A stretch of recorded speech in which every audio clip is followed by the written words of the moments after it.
Salam sejahtera dan salam Sarawak Maju Makmur bersama saya Grace John Lee.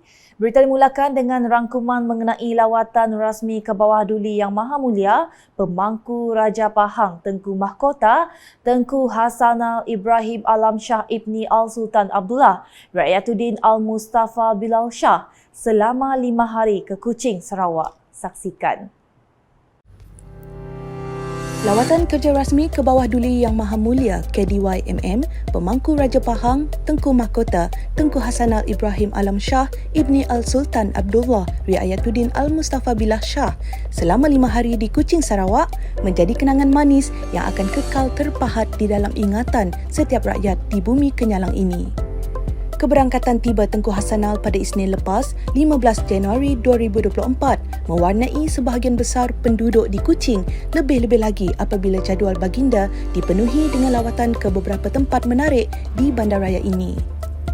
Hari pertama keberangkatan lawatan Tengku Hasanal bermula di Pejabat Petroleum Sarawak Berhad Petros dengan baginda berkenan mendengar persembahan taklimat berkaitan Sarawak Carbon Capture Utilisation and Storage Strategy sebelum berkenan memandu uji kereta hidrogen ke Menara Sarawak Energy Berhad SEB. Di situ, baginda turut berkenan mendengar persembahan taklimat berkaitan transition from fossil fuels to renewable energy.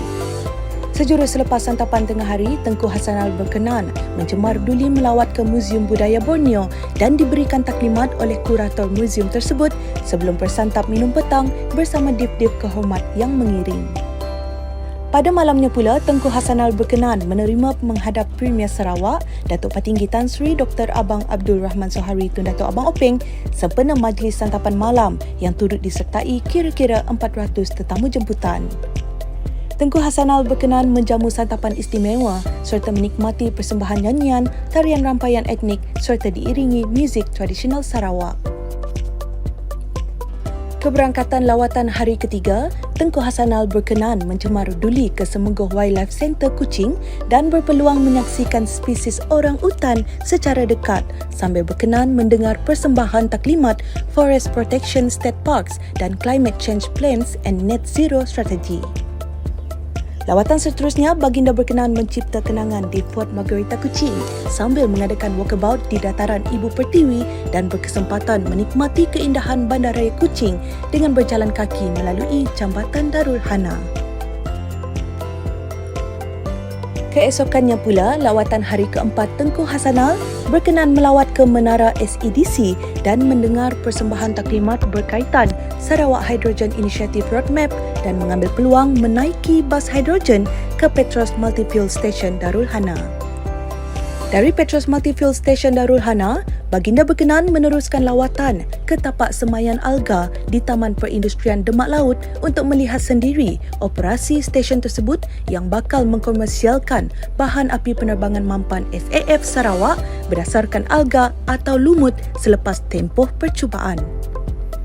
Manakala sebelah malamnya, Tengku Hasanal berkenan mencemar duli menaiki Sarawak River Cruise, menyelusuri Sungai Sarawak dan menikmati santapan malam sambil menyaksikan persembahan musical fountain di tebingan Sungai Kuching. Selesai keempat-empat hari lawatan Tengku Hasanal di Kuching, Sarawak dan hari kelima, baginda berkenan berangkat pulang ke negeri Pahang, Darul Makmur.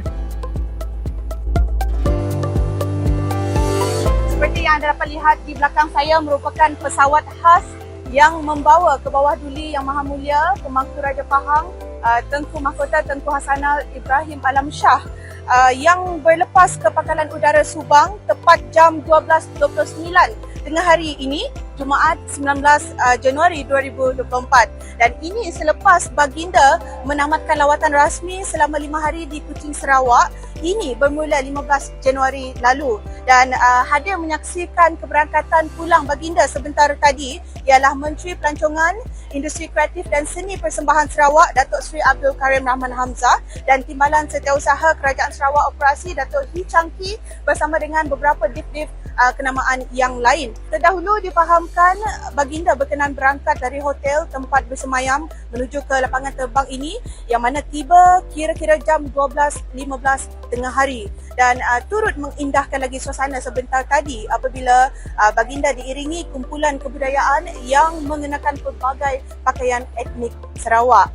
Baik, itu saja yang dapat saya kongsikan langsung dari terminal orang kenamaan lapangan terbang Kuching antarabangsa ini bersama juru video Johnny Q untuk UKAS.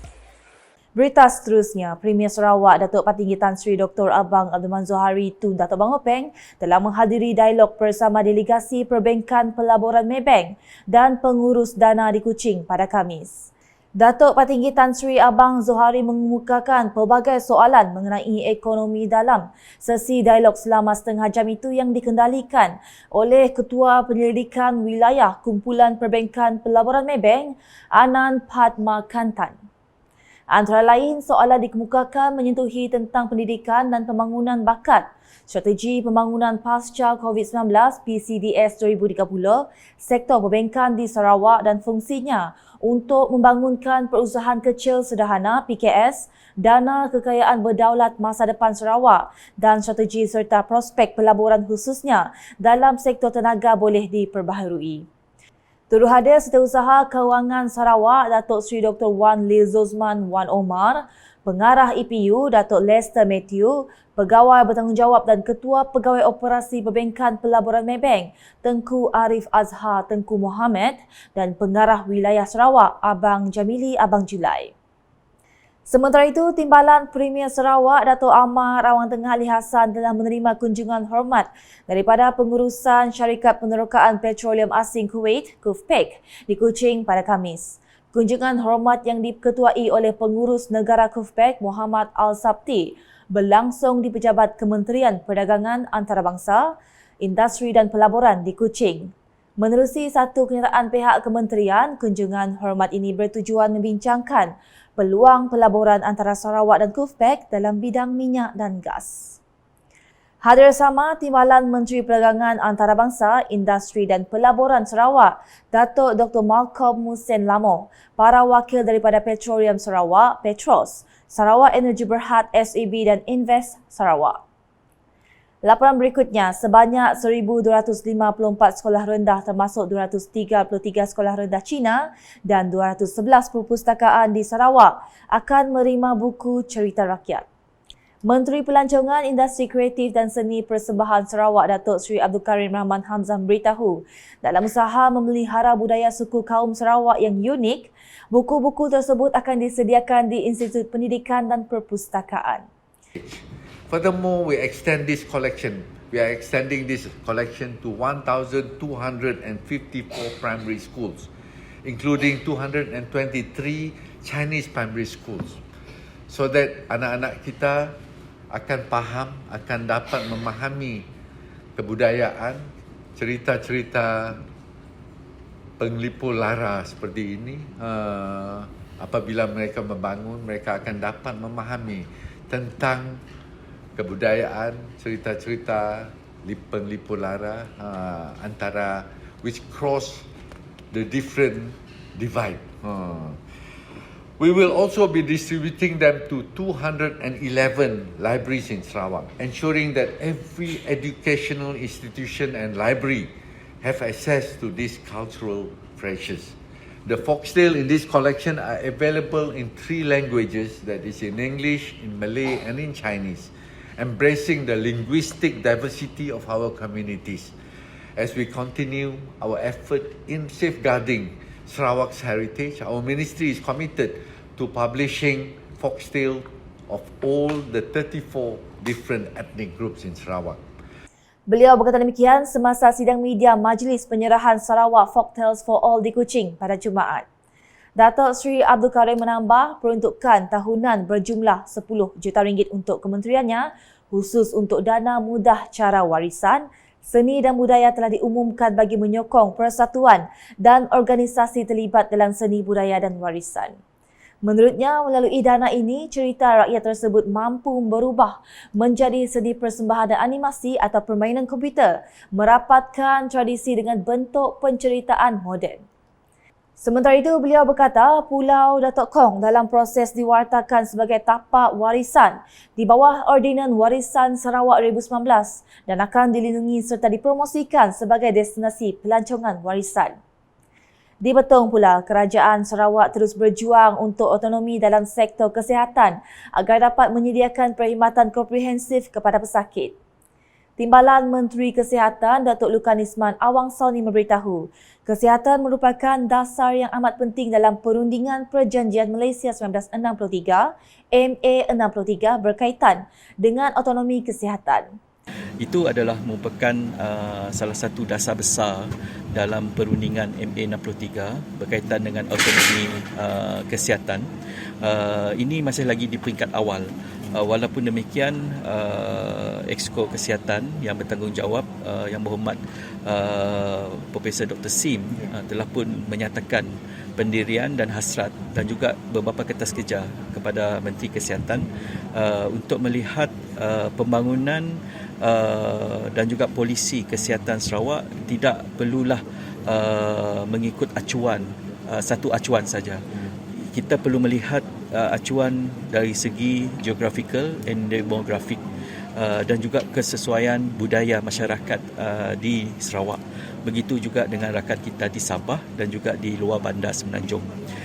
Beliau berkata demikian semasa ditemui media semasa lawatan kerja ke Hospital Betong dan Klinik Pergigian Betong pada Rabu.